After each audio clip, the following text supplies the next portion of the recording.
Sen Əhəd, sen Saməd, ya Allah səndən mədəd, ya Allah səndən mədəd.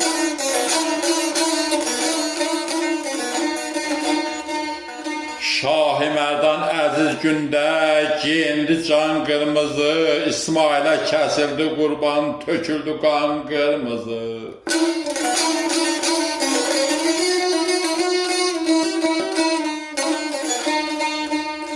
Oxudu ismi əzəmi, bağladı zülfiqarı,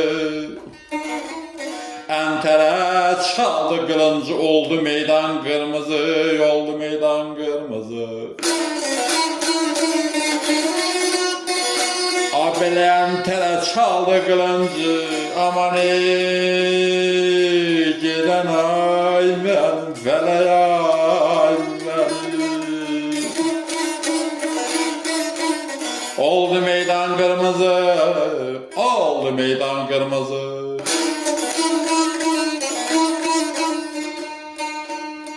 Şah-ı Mərdan əziz gündə giyindi can qırmızı, İsmailə kəsildi qurban, töküldü qan qırmızı.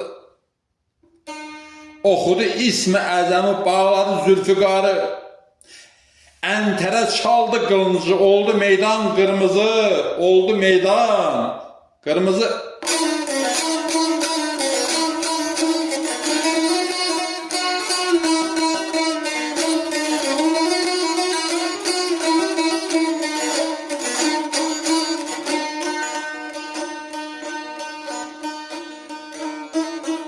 İmriziyat buyursunlar, böyle yazsın yazını. Əvvəlindən fikr eləsin, xub danışın sözünü. Aşıq oldu, xam olmasın, puxta bilsin özünü. Girsin eşqin kürəsinə, yana büryan qırmızı, yana büryan qırmızı.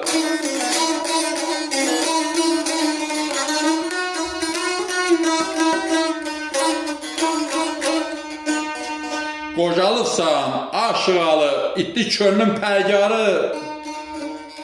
Ustada qulluq etməyən nədir onun xirdarı? Mənlə bəhs edən aşıq gəlsin, dursun üzbəri. Görüm ki, nədir mətağı, aça dükan qırmızı, aça dükan qırmızı.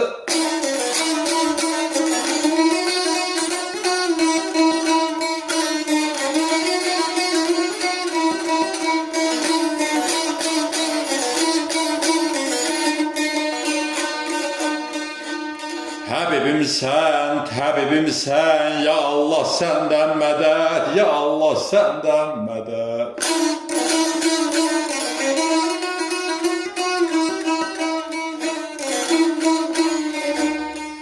Şah-ı Mərdan əziz gündə giyindi can qırmızı, İsmailə kəsildi qurban, töküldü qan qırmızı. Oxudu ismi əzəmi, bağladı zülfiqarı, əntərə çaldı qılıncı, oldu meydan qırmızı, oldu meydan qırmızı.